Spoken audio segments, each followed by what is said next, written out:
Entretanto, nessa disseminação, a nova fé teve de abrir o seu caminho através de situações políticas e culturais que às vezes lhe facilitaram a passagem e outras lhe serviram de obstáculo.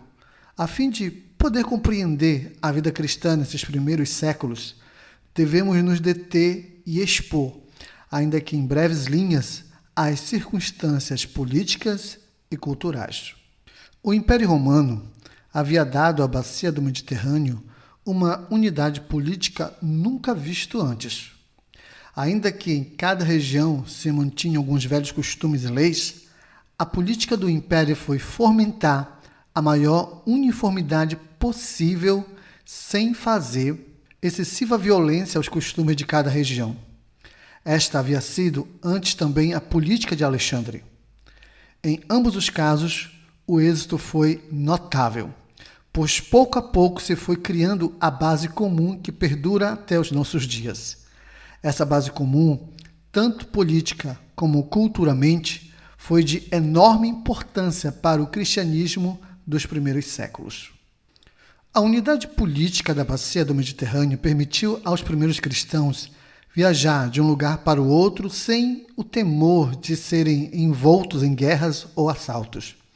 De fato, ao ler acerca das viagens de Paulo, vemos que o grande perigo da navegação naquele tempo, naquela época, era as tempestades. Uns séculos antes, os piratas que infestavam o Mediterrâneo eram muito mais terríveis do que qualquer tempestade.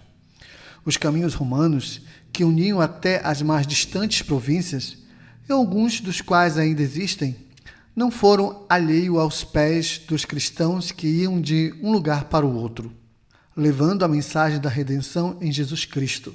Posto que o comércio florescia, os povos iam de um lugar para o outro, e assim o cristianismo chegou frequentemente a alguma nova região, não levado por missionários ou pregadores itinerantes, mas sim por mercadores, escravos e outras pessoas que por diversas razões se viam obrigadas a viajar.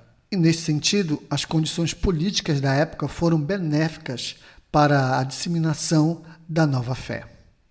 Mas também houve outros aspectos dessa situação que serviram de desafio e ameaça aos primeiros cristãos. Já que o Império tentava alcançar a maior uniformidade possível entre os seus súditos de diversas origens, parte da política imperial consistia em fomentar a uniformidade religiosa. E isto se fazia mediante ao sincretismo e o culto ao imperador.